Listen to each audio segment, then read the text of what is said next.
It looks beautiful. All right. Well, if we lose you, I'll do all the talking. If you lose me, I apologize. I just I Hopefully am though, you now will hopefully you'll just freeze. Hey everybody, we're getting going here, and of course having some live stream challenges, internet challenges. So we're laughing that if we lose Cassie today, it'll be the Jen show. well, that and it's whenever I try to do anything where my computer is like, oh yeah, I can do that every day, no problem. And now I have to do something at a specific time. It's like, no, no way. Naturally. Good, good. But you know when this will not happen is when we're conducting our Major Gifts Officer boot camp starting on September 16th. We will Ex have perfect Wi-Fi. We're putting it out into the universe now. yes, exactly. Everybody is going to be able to do their presentations and join and do all of the things. And I correspond. Yep, yep. exactly, exactly. Oh my gosh, good, good. All right, well, while we have you, Cassie, why don't we go ahead and get underway? So hello everyone. Good afternoon if you're East Coast based, and good morning if you're further west. My name is Jen Herrmann, and I'm Vice President of Business Development with the Gail Perry Group. This conversation today is the first in a four-part series leading up to the Gail Perry Group Major Gifts Officer Boot Camp. For those who may not be familiar with the Major Gifts Officer Boot Camp, or as everyone loves a good acronym, MGOB, this program is a 12-week virtual training program for both individuals and teams of major gift officers, and that's really kind of a component of sort of a through line to our series for the next 4 weeks is that opportunity, whether the fit is for an individual on your team or for the whole team. And I know that our guest host today, Cassie, is a real advocate of engaging and registering the full team. So we'll get into that in just a moment. But let's, as with any professional development opportunity, we have to think about just that, the investment. What is this going to do for a particular member of my team or my full team? So let's kind of level set for just a moment. A scene most development leaders would recognize is that, perhaps a scenario, a gift officer sits down with maybe like a $50,000 prospect, and they're mostly acting on instinct because there's no shared process behind how to conduct a discovery meeting, how to make an ask. What set of priorities are we really working from when we're going into a solicitation? Because there's just no shared process behind them. So you could have the greatest gift officers with super instincts, very personable, and they'll do what feels right in the moment, which could have a positive outcome, but we're still lacking the continuity across the program and of how major gifts is done within your organization. So that precisely is the gap that the Major Gifts Officer Boot Camp, the boot camp, is really built to address. A repeatable, coachable framework for the whole donor relationship, from discovery and qualification through solicitation and stewardship, and built in a way in which your entire team can benefit from a shared playbook. So that really brings us specifically to our co-host Cassie Rice today. So Cassie Rice is the our Chief Operating Officer at the Gail Perry Group. Cassie is a big picture operator with experience in public policy, advocacy, political campaigns, congressional work, and international affairs. So she's seen it and done it all. She specializes in people management, program development, process design, conflict resolution, negotiation, and client success. More specifically, at the Gail Perry Group, Cassie manages the budget. So we all listen to Cassie. We all listen to Cassie. But that's why she's here today. Today's primary question is, how many people on your development team, our audience today, and our friends are prospective participants in MGOB, how many people on your team really should be working from a shared framework for major gifts work? And we're going to start with the purchasing decision behind that. as a key decision maker, as a leader at your organization, why would you spend $6,500 to enroll 4 people on your team, one of our pricing levels for the program, when you can send one person for $19.95? But I know Cassie has a response to that. So Cassie, really glad to have you here today. Again, as we've talked about, she evaluates investments through an organizational lens, really thinking through what problem are we trying to solve here? What conditions will allow that investment to really take hold? And how do we reduce the risk that good ideas never become standard practice? So Cassie, thank you for being here. Have I missed anything in terms of what you've accomplished in your career? No, I think no, you have not missed anything. And I listened to your description and I sound it sounded great. So thank you. You've done a lot. All right. Well, Cassie, and we'll let our friends and colleagues know, anyone who's joining us here today live, we are watching the chat as well, to make sure that send in your questions. Let us know either in response to what we're discussing specifically or more broadly about MGOB. We would love to have you as a part of the program this fall. Again, it's a weekly program, 12 weeks, virtual. It's on Wednesdays at 1 p.m. Eastern, and it starts on September 16th. I'm going to say that at least 2 more times. But let's come back to the conversation. Cassie, to begin, from an operating perspective, why can sending one employee to training fail to create organizational change? Okay, so you cut out. My Oh, internet connection is unstable, so you may lose me. Um, let's apologies. we'll try again. What is the benefit to sending a team versus an individual in terms of implementing strategies to create organizational change? So I really want to answer this with a story of my experience of trying to implement organizational change and realizing that the way that I wanted to do it wasn't going to work. So I was brought in to work for a company who wanted me to set up systems for them, a way to track, projects and sales and all these different things. And it was a small team, and so I trained the people who were on my team, and I thought that I had them, ready to go and ready to use it. And then I would be communicating with my team member and I would say, well, did you look in this program where everything is housed? You're asking me this question, or did you look in this program? They're like, no, I don't know how to do it. Mm, Or I don't know how to, I don't know how to find it. And so for me, that learning was, figuring out A, what program is going to work for everybody. mhm. B, getting everybody on the same page. And then C, making sure that each person has what they need in order to adopt and Yeah. implement, right? Because you can create all these great systems, you can do all these great things, but the adoption part is A, the hardest and can be the most complicated.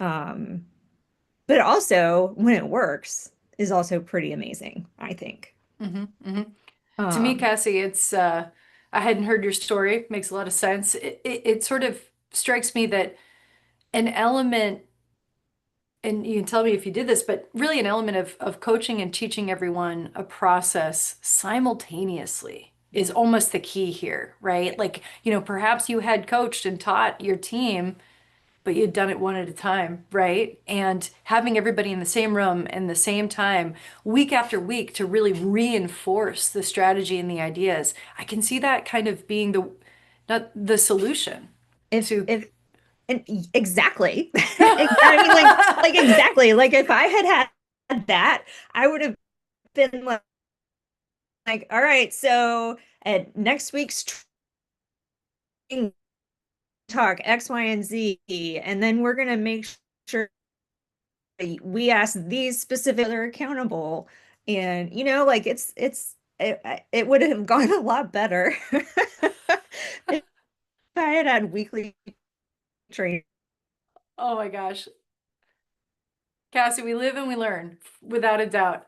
On my end of our conversation, you are breaking up a little bit, so I imagine that's probably true for our live guests as well. Oh, and we lost your vision.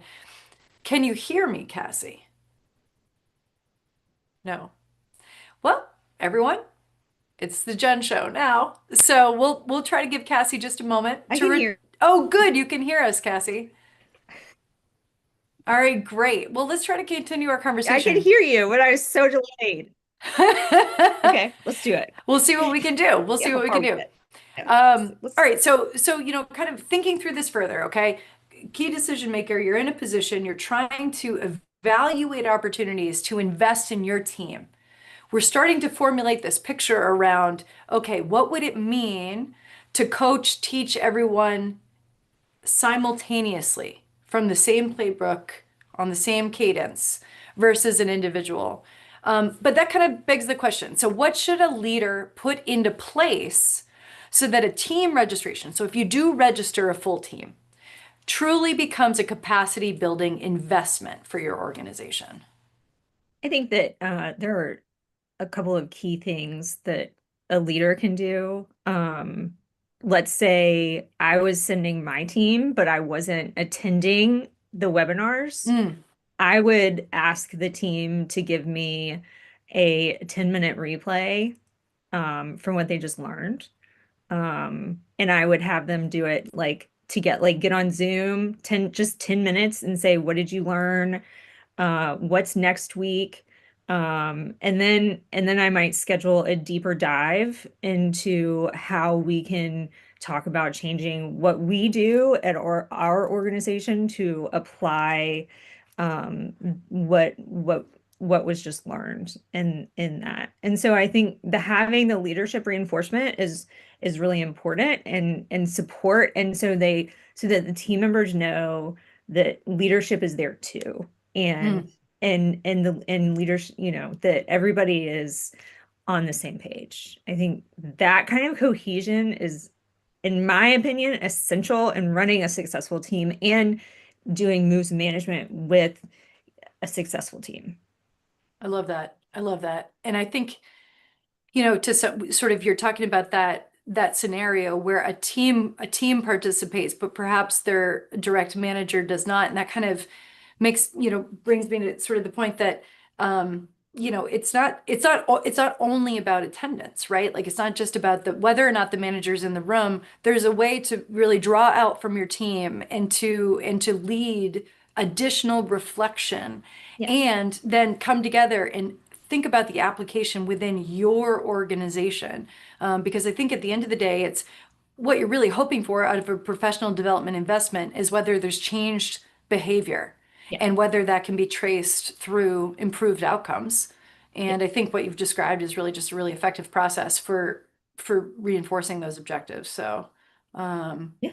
Yeah. I mean, it's making sure that everybody feels like they're together, doing it together, and then making the change together and create fostering a really supportive um I'm losing the word for it, supportive uh structure. I'm sorry, I've dynamic. lost it. Yeah. It's yeah, Yeah. just Yeah. just gone. That's great. That's great. Let's talk about numbers for a few minutes, Cassie. Right? Okay. Your forte, right? Uh-huh. So more specifically, in your opinion, in your experience, how should a decision maker approach and think about the $6,500 team price? How, if this was an opportunity for your team, how do you kind of break that down in terms of how you're evaluating the opportunity? That's a great question. So what I would do is I would go to my team and say, you know, is this a pain point, right? Mm, And could first identify and make sure that it's a pain point for them, that they acknowledge it. And then I would say, um, you know, to me, it would only be worth it to send the whole team because I wouldn't want one person to go and then have them report back on what they learned because that is not how adoption works at the human level, right? Like some people might not listen to their team member who is coming, they might Yeah. forget. They might, it's like there's all these everybody humans are just like a crazy bunch of people who are not perfect. And so we all need to set everybody up for success to make sure that we can all get there together. And I love that. I love that.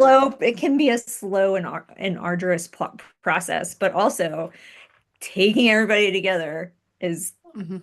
best way to do it. hmm Does that make You know, and sense? Did I it answer sure your does. No, because specifically what I'm thinking of is I'm thinking about a really significant solicitation, right? So we often, as gift officers, and now obviously at the Gail Perry Group, we are consultants at the Gail Perry Group, but we come to the firm with in-house experience. So I'm thinking about a couple of significant solicitations that I perhaps made in some of my former positions where there are some scenarios where you want two of your people in the room for the solicitation. That is, there's the strategy going in, it's the person from whom you're asking for a gift, right? All the dynamics matter. But a component of the dynamic is so that you have two representatives to listen, right? To listen and to learn. And that's in the context of a donor visit, right?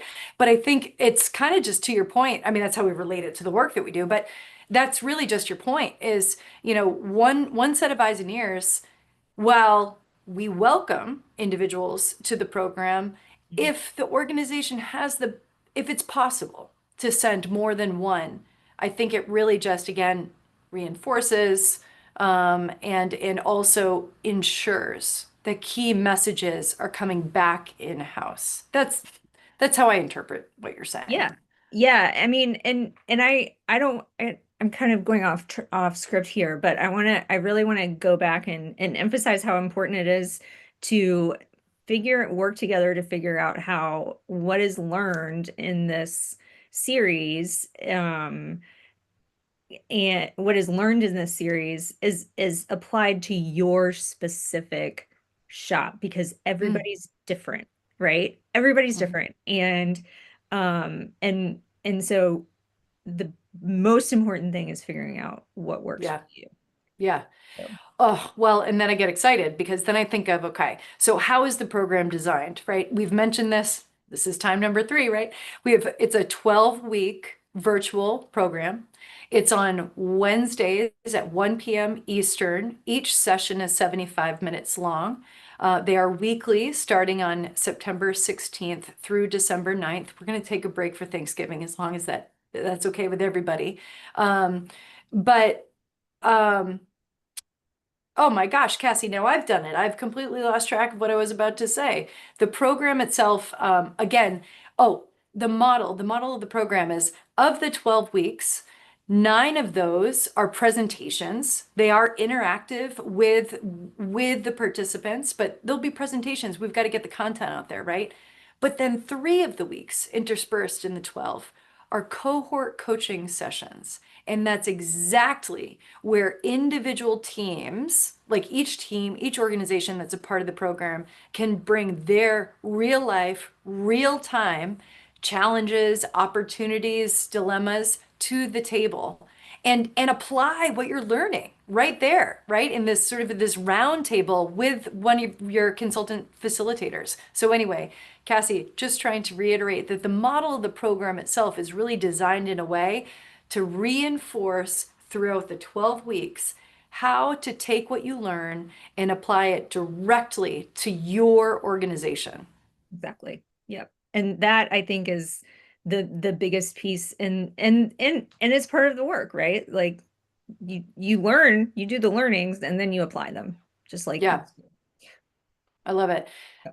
Cassie, I feel like you were telling me a story earlier. I think we had a participant, I believe her name was Elizabeth. I think you were telling me a story about the impact that their organization really gained from participation in a training program. Yeah, so they had one donor um who responded to greater transparency in communications, a technique they learned in our training, Love it. Yep. who committed $1 million over 4 years. And this is after going through a prior our major gifts intensive and really it's the techniques and everything that was learned in there helped them land this $1 million gift, which is, I mean, I feel kind of lame saying this, but the ROI on that is pretty good. And um, but also, like you were able to have this creation with a donor and you can work on other relationships with more donors that way. It's not a one-time thing, right? So um, it's just you grow and you grow your shop, you grow your relationships with your donors. I have heard multiple stories like this across the board from previous groups who have attended our trainings. That's amazing. I even want to hone all the way in on, I think what you said is really the donor's response was a result of in that significant commitment, $1 million. Mhm. I wish we had that story for every one of our training program Yeah. participants. It's all relative, right? It's all relative, but any kind of increase in giving is a huge win. But what you said is that it was the donor responding to greater transparency and communications. Mhm. We're not talking about, right? We think of major gifts, discovery, cultivation, solicitation, and stewardship, right? That's moves management, right? Yep. Are you saying, right, in the major gifts training program, major gifts officer boot camp, excuse me, in MGOB and our other training programs, it's some of those soft skills as well. Oh, definitely. Definitely Yeah, the soft skills. Because you can learn the structure, right? And the structure is really important. yeah, And the soft skills, you need and both to be an effective gift officer. You yeah, need both. yeah. And everyone knows that. Yep. But it's to revisit it, to sit down, to dedicate the time to it over the course of 12 weeks, to do it alongside colleagues, Mhm. and to be and for the content to be delivered and facilitated in a manner that is really digestible from a really skilled and talented team, of whom over the course of the next few weeks we'll be featuring some of our hosts for the MGOB. So I look forward to that. But anyway, it's exciting. It's exciting. So Cassie, really, as we kind of conclude our conversation today, we don't want to take up too much of everyone's lunch unless we're just utterly entertaining. But Which we could be. But, I think, really just as we conclude, do you have any further thoughts or comments about, what to be considering from we've got a strong curriculum. I think to one of the points that you made earlier is, um, right, speaking with your team as a manager, speaking with your team, is this a pain point? How do we figure that out? Let's look at the curriculum, right? Right. So we've got a lot of resources on the Gail Perry Group website, in particular, www.gailperrygroup.com/major gift officer training. That's where you can find a lot of resources. There are dashes between those words, major gift officer training. We can also put it into the chat, and so people have access to that. So we've got a lot more information on the website. You can reach out to us at coaching@gailperrygroup.com. Um, and, I think one last point is, again, we have paths for individuals and teams. If you are an individual and you're feeling like, oh shoot, I don't have a team, here's the best case outcome is that you're part of a cohort. The way the program is designed is that the three coaching calls are cohort-based coaching calls. You will build a network. You will be working alongside peers. If you don't have a large team of individuals who do major gifts at your organization, consider coming alone and then coming away with a broader network of people. And if you Yeah. have a team, it's a great opportunity to really coach everybody at once. Cassie, any further thoughts? I had them, Jen, and then for some reason I got distracted listening to you and they left. Took the Um, words out of your mouth, Cassie. yeah, exactly. I think the biggest thing is as somebody who's evaluating sending a team, I'm always looking for professional development opportunities for my staff and my team. And I'm always and to have an opportunity to send them together, I would jump at it. But that's just me. That's just me. So Yeah. I think it's something it the return on the investment is great, and the return on the systems and the language you speak and how everybody works together is even higher. So, Oh my gosh. And Cassie, I would even argue this as being a stronger opportunity to implement that continuity across a team than, say, like attending a conference. I mean, we all yes, love to attend a conference. I mean, everyone does. It's invigorating. It's great to be offsite away from your day to have that sort of headspace. But still at a conference, you can send a team to a conference, but then everybody goes in a different direction. right, This is right. really And an opportunity to come together. yeah, yeah, it is. It is. So, I think, and conferences, I love them. You're not going to get this kind of training at a conference. Good point. Good. I'm just gonna say it. Just gonna Awesome. Well, to everyone who's listening, thank you so, so, so much for your time. As we've shared, we have a lot of information on our website. You can reach our team at coaching@gailperrygroup.com.